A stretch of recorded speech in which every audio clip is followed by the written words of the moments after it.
Bonjour à tous, c'est Valou, j'espère que vous allez bien. Aujourd'hui, toute nouvelle vidéo où on va parler des cartes de étincelles déferlantes. Mais avant de la commencer, n'oublie pas de t'abonner à la chaîne si ce n'est pas déjà fait. Bientôt 2000 abonnés, ça me ferait vraiment plaisir. Le petit like sous la vidéo et bien évidemment le commentaire pour me dire ton top des cartes à toi sur étincelles déferlantes. Ça va être le sujet de la vidéo d'aujourd'hui. De plus, rejoins-nous sur Discord et sur mon Instagram. Tous les liens sont dans la description. Voilà, on est bientôt, enfin on n'est pas bientôt, on est plus de 300 sur le Discord. Ça fait vraiment plaisir. Merci à toi. Si tu nous rejoins, de plus, je suis toujours malade. Donc voilà, vraiment, soyez indulgents dans les commentaires, même sur la vidéo tout simplement. Du coup, première carte, bien évidemment, de Étincelle déferlante, la meilleure des cartes, qui est tellement difficile à sortir sur un live où il y a eu 42 displays étincelles déferlantes d'ouvertes. Le Pikachu alternatif Terra Crystal est sorti une seule fois et a été vendu en live en vente réussie à 400 euros. Honnêtement, c'est une dinguerie. Voilà, c'est le top 1 des cartes. L'illustration juste ici. Mais pour ma part, c'est pas la meilleure carte que je préfère. La meilleure carte que je préfère, tout simplement, c'est celle que j'ai tirée sur ma display au bout du 5 ou 6e booster. D'ailleurs, si tu n'as toujours pas vu la vidéo, je te conseille d'aller la voir. La vidéo, le lien tout simplement sera dans la description de cette vidéo. C'est bien évidemment le magnifique Latias alternatif. Honnêtement, quand vous avez la carte en main, elle est vraiment d'une beauté magnifique. Pour moi, c'est la deuxième top carte, voire la première top carte à avoir. Avec ça, c'est de Latias en alternatif, mais pour moi, la troisième meilleure carte, c'est bien évidemment Latios AR, dont j'aimerais bien l'avoir en main pour le mettre tout simplement avec le Latias. Du coup, on passe tout de suite à la quatrième carte. Après le Latias, pardon, enfin le Latios, je dis des bêtises.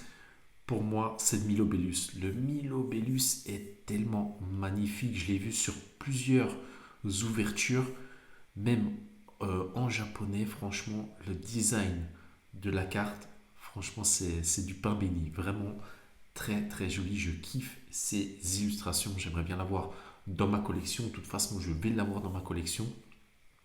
De plus, je vous conseille vraiment d'attendre la sortie officielle de Étincelle déferlant qui sort le 8 novembre. Même un mois après, les cartes vont baisser crescendo. D'ailleurs, le Pikachu à 400 euros, je pense qu'on devrait le retrouver aux alentours des 200 euros facilement. Même mon Latias à 200 balles, il part pas. Donc voilà, ça va vraiment baisser crescendo les prix. Bref, je referme la parenthèse. On était sur le Milobellus alternatif.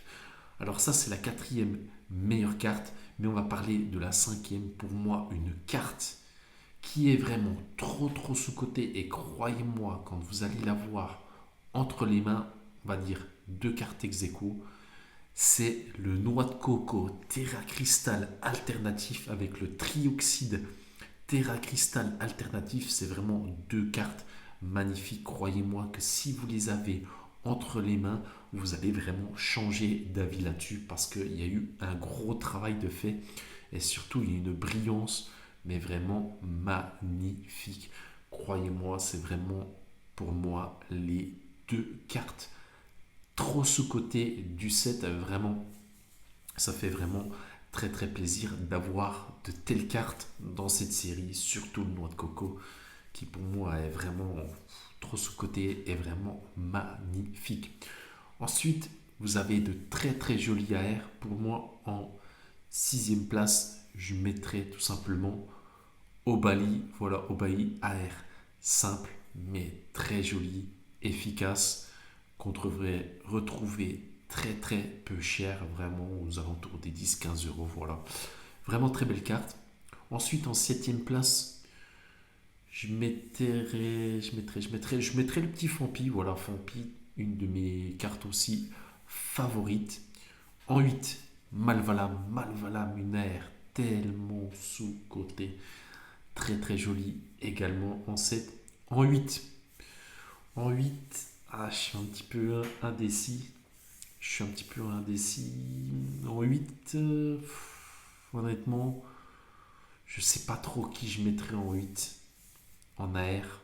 Franchement, elles sont toutes magnifiques. Après, voilà, j'hésite un petit peu entre deux. Mais en huitième place et en dernière place de stop, je mettrais le petit Vibraninf. Voilà, j'aime bien le petit Vibraninf.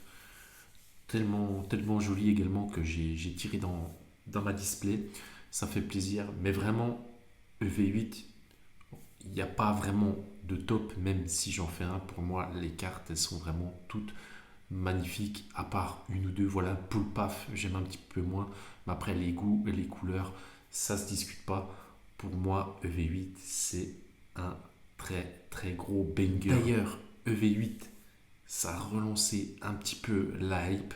On va voir pour la sortie officielle si ça reste en magasin. D'ailleurs, certains magasins ont déjà sorti les tripacks blister. Seraient restés, je crois, 1 à 2 journées en rayon. Les blisters à 5 aux alentours de 6 euros. On va arrondir, et le tripack aux alentours de 15-16 euros. C'est resté une journée dans les rayons. Ça a fait une razzia. Bref, il n'y a plus rien. Que vous alliez dans n'importe quel magasin où il y a les items EV8, les vendeurs, vendeuses disent que ça reste très peu dans les rayons. Du coup, voilà, petite hype sur EV8, étincelle déferlante. Voilà, ça fait plaisir. Et on aura l'occasion d'en reparler dans une prochaine vidéo. On parlera de A à Z de étincelle déferlante. Voilà mon ressenti, tout simplement. La conclusion finale de cette série quand ça sera sorti officiellement. D'ailleurs, je vais me rendre le 8 novembre dans une boutique pour acheter quelques blisters parce que les blisters, c'est assez chanceux pour ma part où j'ai pas que le Terrapagos dernièrement sur V7 couronne stellaire. Voilà, donc ça fait vraiment plaisir d'avoir une telle série. Je pense que c'est que le début parce que quand on regarde 8.5, d'ailleurs si tu n'as toujours pas vu ma dernière vidéo 8.5 sur les Eevee, le set Eevee, franchement ça me rappelle un petit peu Évolution Céleste. Je te conseille d'aller la regarder. Pareil, le lien sera dans la description de cette vidéo. Je pense que EV9, EV10, EV11, EV12, ça va être vraiment des bangers, sans compter sûrement une 10.5 qui va être tout autre, peut-être Rocket, enfin bref, j'en sais rien. Il nous attend les plus belles choses sur la fin de ce bloc, ça fait vraiment plaisir. Pour finir là-dessus, le Latias que j'avais tiré pour parler un petit peu de prix, j'avais affiché au début 300 euros parce que je suis un des premiers à l'avoir sorti. 300 euros, bien évidemment, c'est pas parti. Du coup, j'ai baissé mon prix. J'ai baissé à 250. Après, je suis baissé à 200. J'ai baissé à 230, 220, 210. C'est même pas parti. Du coup, je pense que je vais l'envoyer en gradation chez PSA. Voilà. J'espère pourquoi pas un 10. Qui sait? On verra ça prochainement dans un retour de gradation. Mais je pense qu'il va vraiment rester dans ma collection parce que je vous cache pas que ça me fait un petit peu chier de le brader. Surtout que bah voilà, ça fait plaisir d'avoir une telle carte avec un très bon centrage, 0 point blanc. Voilà. Du coup, pour ma part, je vais pas brader mes cartes pour dire que je l'ai vendu. Non, ça, jamais. Bref, surtout sur une telle carte. Bref, c'était Valou. On se retrouve très prochainement pour une nouvelle vidéo. Pourquoi pas une ouverture? D'ailleurs, il va encore avoir des ouvertures étincelles déferlantes, notamment pour la sortie cette semaine, enfin fin de semaine tout simplement. J'espère vraiment qu'on va aller chercher du lourd. Pourquoi pas une autre alternative ou peut-être encore un Latias, suivant ma chance. J'espère en tous les cas. Je vous souhaite plein de bonnes choses. N'oublie pas de t'abonner à la chaîne, ça fait toujours plaisir. Le petit like et bien évidemment le commentaire pour me dire ton top 3 voire top 5 de tes cartes étincelles déferlantes. On se retrouve prochainement. C'était Valou. Ciao!